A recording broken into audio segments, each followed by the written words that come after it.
heart when you look at me. I can't believe love can be this haunting. This shirt right here used to be baggy on me. As you can see, it now looks like a diaper, but that's fucking okay. Because I'm gonna turn it into a crop top, bitch. And I don't give a fuck about the side angle, bitch. Okay? Cause look. Okay? Cause look. Girl, please. Okay? Girl, please. When I'm walking from the back, I'm still on track. Don't try it, bitch. You can make fun of that side angle all fucking day, bitch. This is a crop top. This is an all across the boards look, bitch. I would still look good on Christian Mingle. I mean, it is what I've got it going on. I've got it going on. And it's still going. And it's still going. And hey, I ain't mad at it. This look here would break your piggy bank, bitch. Don't do it.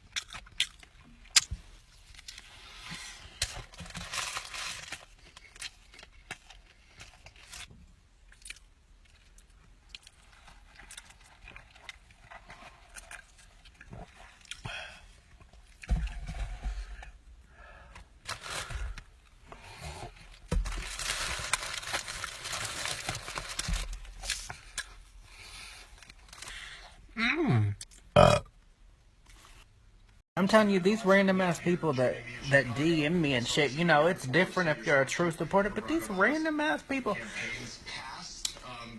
will send me these messages in my DMs like, oh my god, Chris, I need to talk to you, this is some real shit. And I'll respond, and then all of a sudden it's like, oh, hey, my cousin didn't believe that you would actually respond. Can you call us? And it's like 3 in the morning. I don't like playing them kitty cat games, bitch. Like, hell to the no.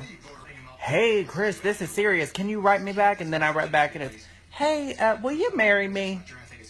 I mean, those kind of people, they ruin it for the other people that really want to talk and, you know, have advice and shit like that. But honestly, I'm just going to keep it real. I can't be checking this shit all the time. Because it's constantly some hopscotch type of shit, bitch. I can't do it. I gotta relax.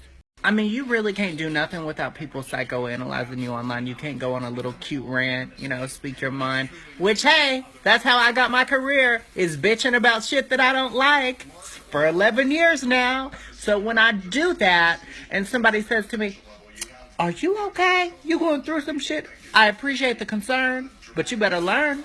That's how I churn this butter, baby. If I'm growing out my beard and you don't like it, take a hike it. I don't give a fuck. If you're noticing that I seem more miserable today than the day before, oh well, girl, I got more moods than a ring. Don't do me, honey. I'm a sassy little sassafras, honey. You see how high this leg goes up? That's how high my mood can go up or down, baby. We in rotation up in this motherfucker. I got moods for days, bitch. Don't fucking psychoanalyze me. You can't psychoanalyze a psycho, baby. I done told y'all. And I don't like Trump, so stay stumped. Mama, what do you think Trump says the election's rigged? Because he just used that for an excuse, because if you don't win. Huh? He's using it for an excuse, because if he don't win, he don't want people to think it's because of him. Well, he does talk about himself and the Clintons and the who didn't do this or who didn't do that, or never nothing he's done. He's never guilty of nothing. Poor saint. Poor saint. I haven't heard much from what he does talk about. Makes no sense. He's going to build a wall. He's going to do this. He's going to do that. He's going to make somebody pay for it. They might make him do a few things he doesn't shut his mouth. Crazy. Never in my life seen a man like You know, as far as relationships go, it always seems like when you meet a person, you're never on the same level. Like, you like a person, they like you, but then they want to rush into everything in the first month, and then that kills the excitement and the joy of it. It's like, I could have liked you. I could have liked you. But it seemed like you might be watching me in my sleep, and you want some Michael Myers Friday the 13th type shit. Okay? Okay. Or, you like a person, then when you meet someone that you could settle down for, they're wild as hell. They like all the doggies in the window. They see a new person, they're like, oh, I like that person, I like that person, I like that person. They're window shopping every new bitch they see. So they're either too conservative trying to settle down too quick, or they're real swervative. They swerve on your ass. Shit, can't I find somebody that gives me space and gets me laid? Hell fire. Tastes kind of licorice if you've never had fresh basil. It's delicious. Delicious, delicious. Now, take your I'm pregnant. puff pastry and roll it. I'm pregnant. Now, you can see this is why you don't want to overfill, because you've got to I'm pregnant. take a serrated knife, about half-inch pieces, I'm gay. and line them up on your baking sheet, just like that, about half-inch. Turn them up I'm pregnant. and put them on your little baking Grandma. sheet.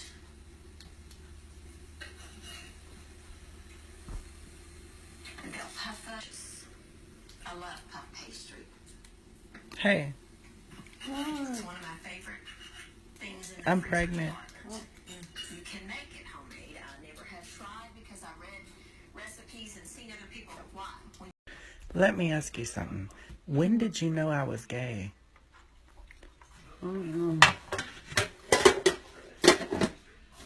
about No. When did you know that I was gay? when you ate this brownie. When did you know? When you ate brownies. When did you really know? I'll eat it. When you ate brownies. You're crazy. Oh, that is good. It It tastes like candy. tastes like fudge. Mm. I'll get that little piece. Want this little piece? Mm-mm. It's good. I'll tell you when I knew you were straight. When? When you watched Dancing with the Stars and you had a crush on David Arquette. This tastes like, I swear it tastes like fudge. When did you know I was gay? Mm-mm. You still don't know? When you ate that brownie. I love astrology, particularly birth charts, because it's like your thumbprint in the universe. You might be a Sagittarius and meet another Sagittarius, but they're not going to be like you because you're going to have different rising signs and different moon signs. Your rising sign is how you come across to people without realizing it. Your moon sign is who you are deep down emotionally, the you on a daily basis. The people you live with will know you by your moon sign. The people that you meet, like at Starbucks, or don't know that, or deal with at work, are either going to see your rising sign or your midheaven. Probably your midheaven at work.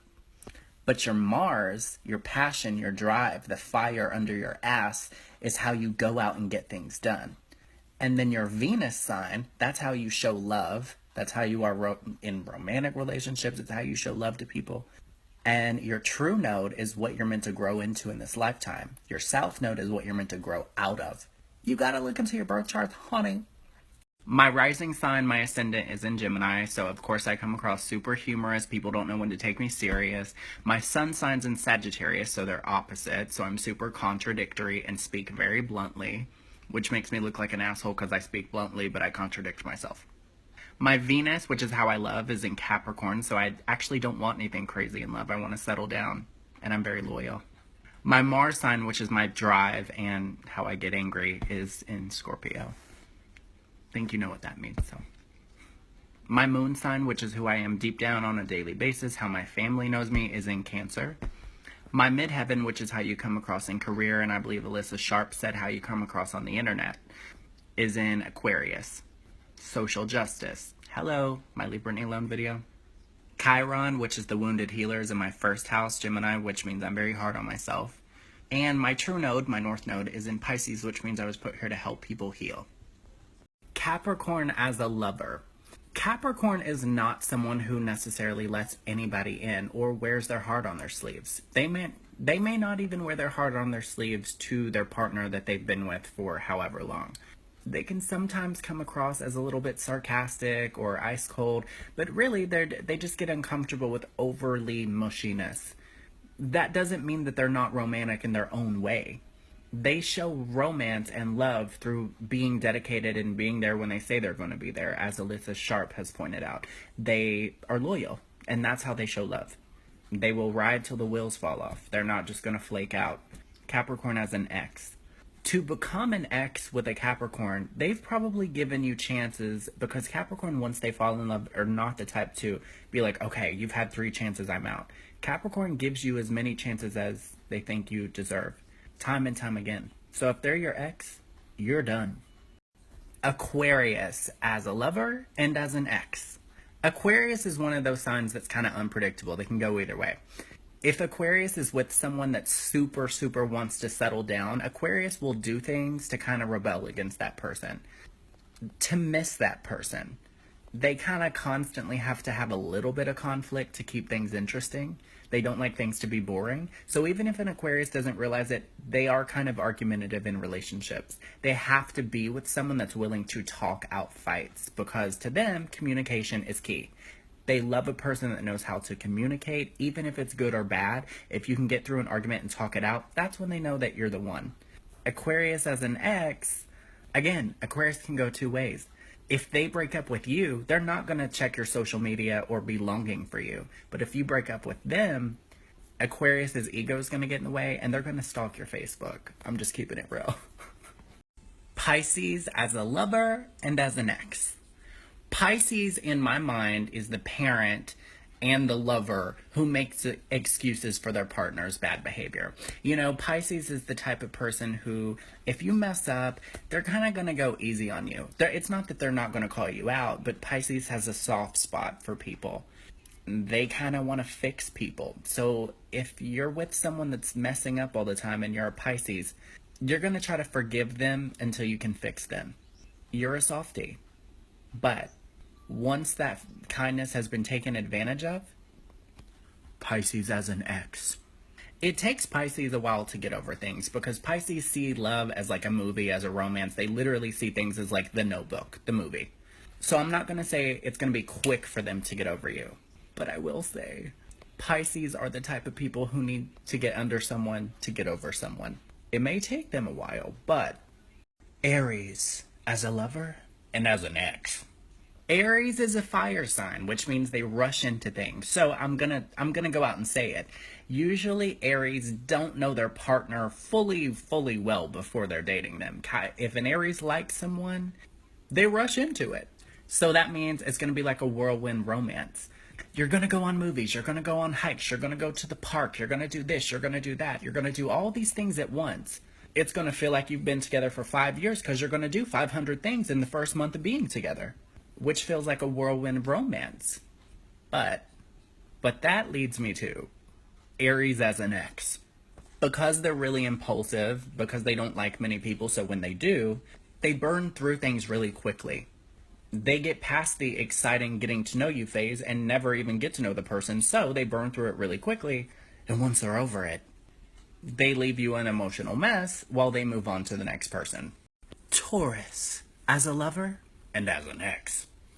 Taurus is one of the most romantic signs because they're ruled by Venus. Now, I've seen both examples of how this can manifest. I've seen serial dater Tauruses.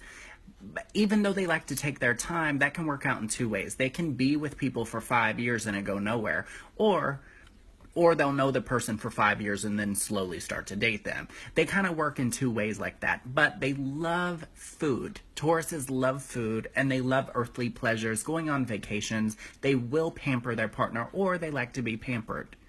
But as an ex, because Taurus is so wildly romantic and they took their time with this relationship, they're going to feel like their heart was pulled out of their chest when this ends, which is going to push them over the edge, and they have not only slowly built their relationship, but their anger if this ends.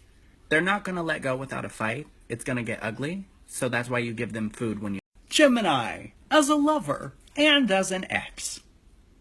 Geminis are highly indecisive, which means that to really fall for a person and make up their mind, okay, this is the one, they have to have a lot of fun with that partner because Geminis get bored really easily. So obviously, you have really earned a spot in a Gemini's life if they have decided to settle down with you, because Geminis don't like to settle down. They don't ever want the party to stop. So it has to be with someone that they feel they can still have fun with.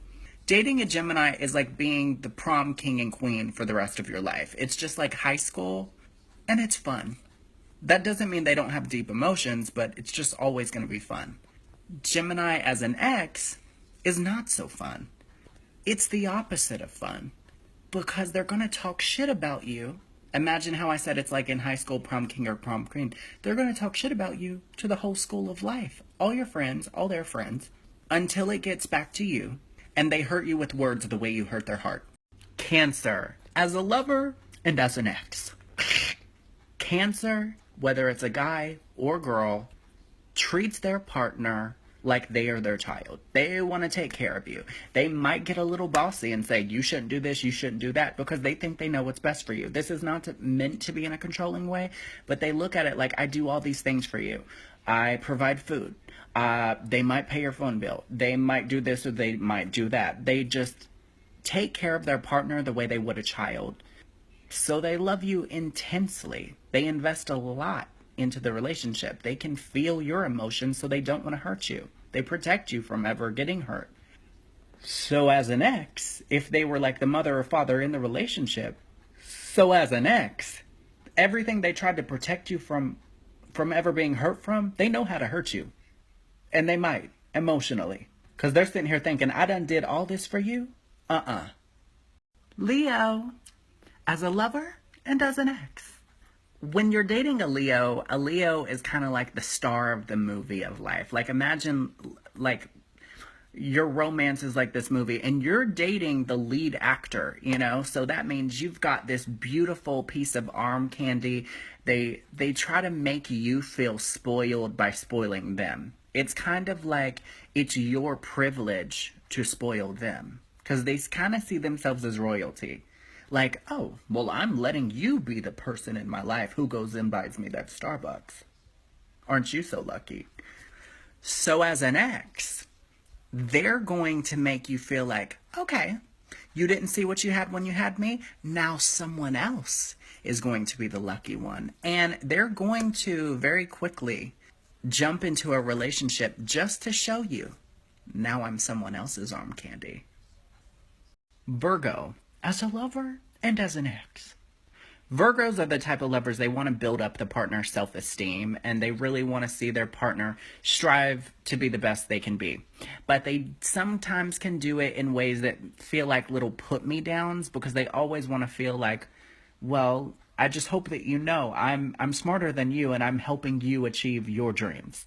It's not meant to be in a negative way, but they like to fix their partner up, and they do want credit for that. So a Virgo as an ex will definitely throw it in your face that, hey, I'm the reason that your life was even half as put together as it was. Like, hello, you were, I don't want to say a piece of shit when I met you, but you were not doing so good. So a Virgo is definitely going to make you feel like, how are you going to live life without me? How are you ever going to move on? How are you going to ever have your life together? And they're going to fuck with your head to make you think you can never move on. Libra, as a lover and as an ex. Libra is a highly romantic sign. They are sometimes the people that wait till their midlife to truly settle down, because they just want the right time, the right scenario. So if they have picked you to settle down with, in their eyes, you are like the perfect person. They probably talked you up to their parents. They're just like, you are the one. And so they're going to spoil you. They're going to sometimes put their needs second and put your needs first. They're going to think that you can do no wrong until you do wrong.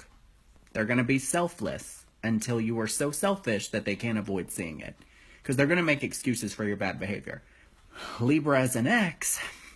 Libra is an air sign, so they're going to talk shit about you to their entire family and your friends. But at the same time, you're a person that they loved. And although you may never be cool again, they're going to want you to move on and be happy, to be honest. Scorpio, as a lover and as an ex. Scorpios have very black and white thinking. It's either all in or all out, all loyal or all enemy. So if you are their lover, they see you as their Bonnie to their Clyde. They see you as their partner in crime. They want you to see the darkest parts of their soul. They want you to know all the bad in them and then spoil you with all the good. When these people fall in love, they want it to be for life, truly. All they think is loyalty, loyalty, loyalty. So, as an ex, if you have betrayed that loyalty in any way, their loyalty is now just as strong as it was to loving you, it is to hating you. It's like night and day. They can spend the rest of their life pretending that whatever you had that was real was all a lie that you told them. And the only way to gain their respect back is honesty. And last but not least, my own sign, Sagittarius, as a lover and as an ex. Sagittariuses do not like to settle down. It takes a lot for us to be convinced that, number one, you can handle all this crazy and that we won't have to change ourselves to be with you, because Sagittarius is all about, let me maintain my identity. Like, before I'm going to join being a part of a couple, I need you to know, honey, I'm staying me before I'm a part of a we. So if you've won them over in that way and you let a Sagittarius feel free, you're going to be their best friend. It's almost not even going to feel like a lover. We're going to be like best friends in the entire world who just so happen to have sex. But the crazy thing about a Sagittarius is if you give us that freedom, we don't want to let go. So if you let us go and you're an ex, you're going to wonder where that freedom-loving person went, because we're going to be like, what the fuck? I'm the one that was supposed to dump you. And you ain't heard the last from us. You know, some people say going back to an ex is like reusing dirty toilet paper. But I'm a strong, independent-ass bitch, and let me tell you something. Sometimes it ain't nothing wrong with saying I'm strong, but that don't mean I can't miss the long.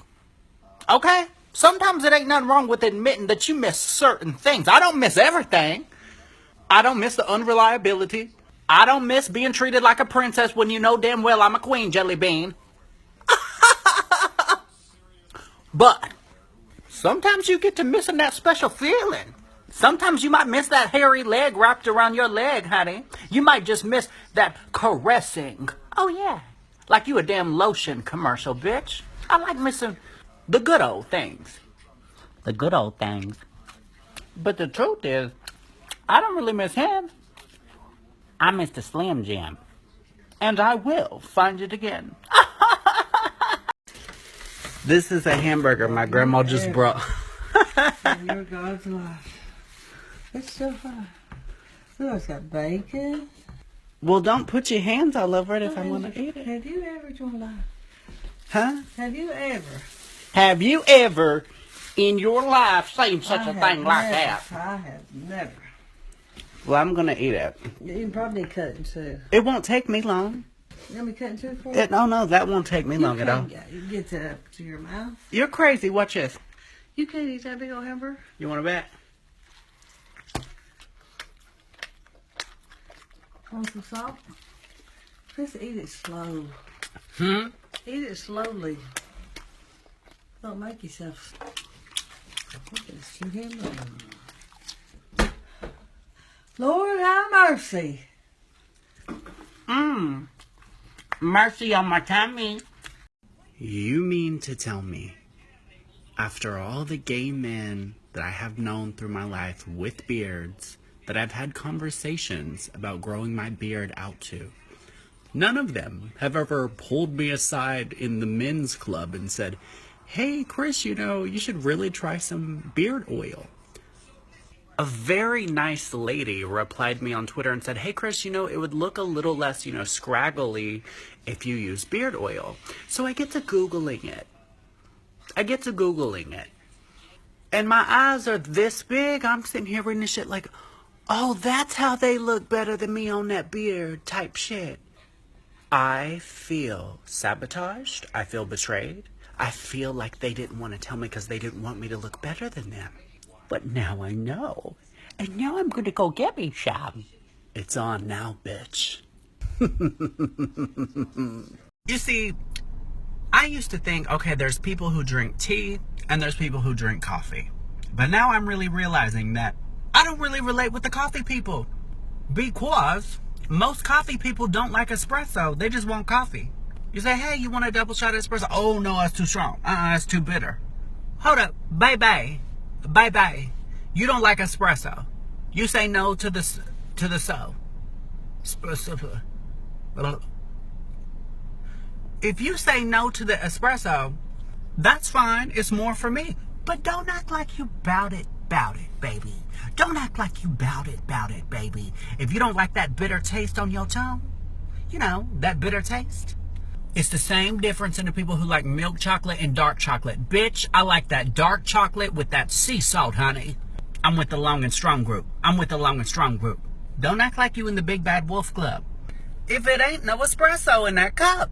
Y'all get on my fucking nerves with this shit attacking Hillary Clinton supporters. I mean, damn, there's nothing wrong with saying what you don't like about a person. But baby, it ain't up to you to be the judge and the jury if somebody posts a thing saying I'm with her. Ain't nobody give a shit if you're with her. I'm saying I'm with her. Okay?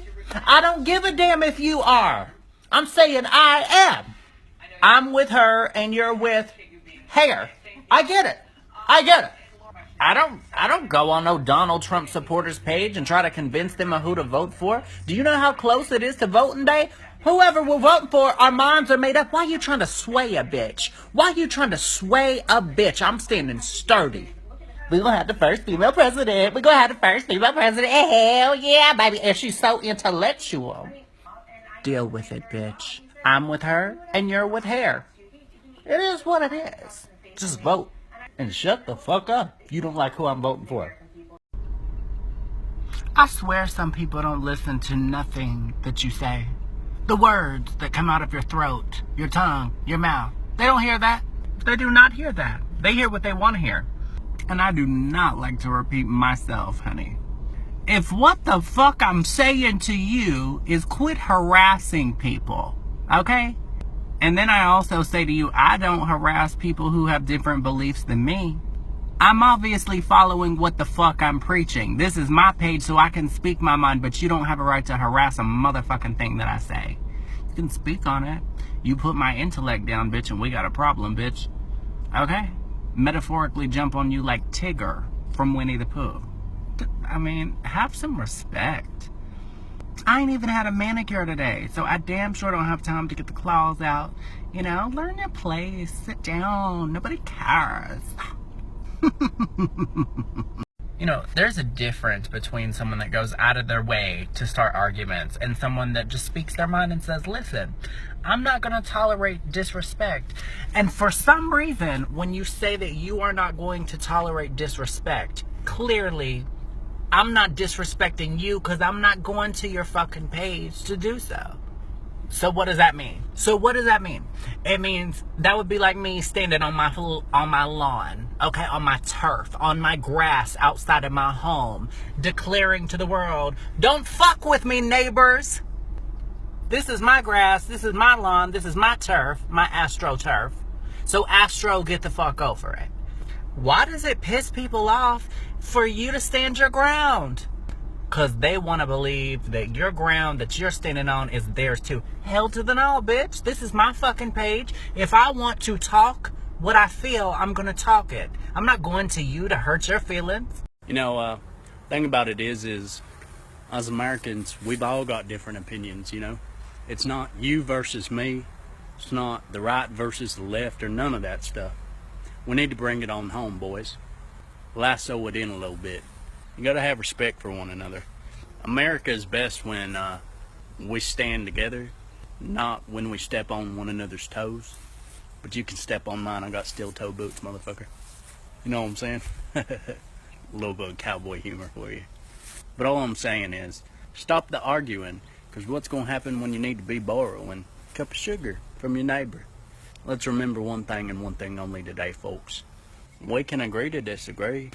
Let's start shaking hands and stop shaking our heads at one another. I'm going to let y'all argue while I go make a grilled cheese. Turn on some 90s country music. You know what I'm talking about? A little bit of She's in Love with the Boy.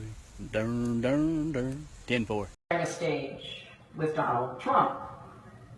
Donald wanted me drug tested before last night's debate. And look, I gotta tell you, I am so flattered that Donald thought I used some sort of performance enhancer.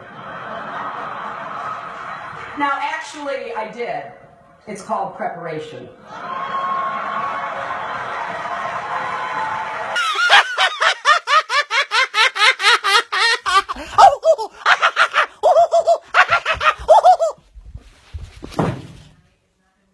I feel like social media brings out two different types of people.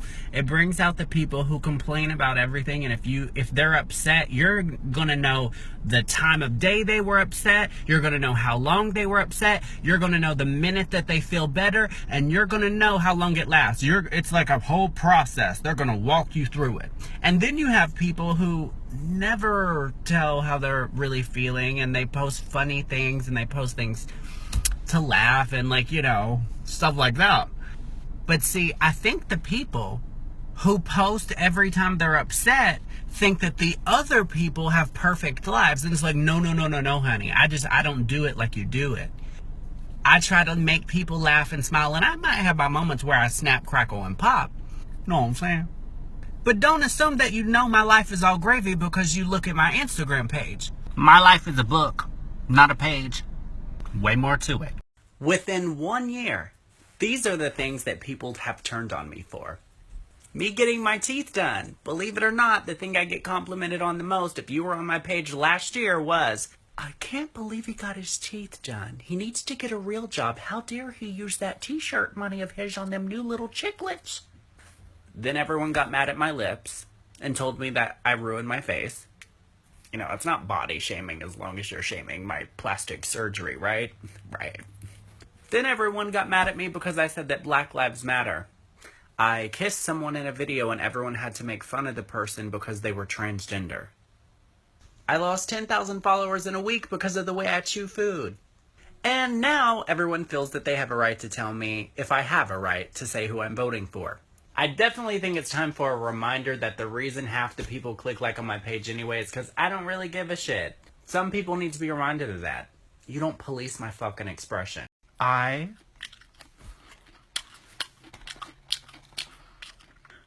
don't give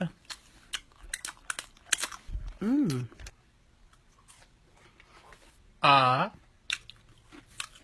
stinking ass, crawling, breathing, flying, Hillary voting, food loving,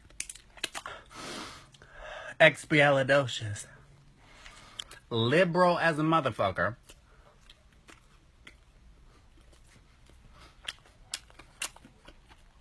shitty shit, damn, or a shit, or a fuck. If you like how I eat, what you say in a comment about it? But damn, that was good. It wasn't even that I wanted to marry him. I looked him straight in the eye and I said, do you realize where our relationship is going? It's quite taxing at this point. And he said to me, Nania. And I said, what? And he said, I realize it. I do it every day to push you. I said, the only thing you're pushing me to is a divorce. A divorce! In the most uncivil of manners. An uncivil one. And he said to me, I'm pushing you to greatness. He said, I am unpleasant when I live with you in our home on a daily basis because that's the only way to enable your strengths. And I looked at that little fuckhead and I said, you're out of your goddamn mind, and if you continue to get on my nerves, I will sleep with the local librarian. We all know somebody who chooses to stay in a fucked up relationship. Sometimes you can't even call it a relationship. You know how they say you can't break up a happy home? It ain't a happy home. It's more like breaking up a cardboard box. You know, it's like the crumbs on the ground that even the mice pass up because it ain't much to that. And where's the beef and where's the potato? Ain't much to it. Where's the beef and potatoes? Ain't much to it. See, I'm the type of person, I don't like to pass judgment. However, when you know someone really well and you care about a person who chooses to stay in a fucked up relationship, you know how their mind works. And you know when they are lying to themselves. So you are forced to sit on the sidelines and just take it and take it and take it. You hear them talk about this man and you're sitting here like, okay, I'm trying to breathe. I can't listen to all this bullshit in my ear. You know he's been cheating. He's abusive as fuck. This ain't no Disney fairy tale, but you sure are acting like Sleeping Beauty because you are asleep to the truth. Here's just a little bit of marriage advice or dating advice, whichever you so choose, whether you're gay or straight. As someone that's been married now for 15 years to my wife, here's what I do, in no particular order. I get the fuck out of the way. And what I mean by that is there's a time and place for closeness and love and intimacy, but you are going to get on each other's damn nerves. And I don't know about you, but I'd rather get on the curves than the nerves, you know what I'm saying? And I'm a pretty clever guy, but I say stupid shit all the time. So if I say something stupid, it pisses my baby off, I know when to apologize. A lot of men don't know when to apologize. They leave, wait for their wife to cool down, they come back, and they expect their wife to be over it. Don't work like that. You got to cherish a woman's feelings, not just cherish what they make you feel. If you don't want to be in a doghouse, quit acting like a bitch. So my thing is, there's a difference between acting like a sorry motherfucker and being sorry for when you're wrong.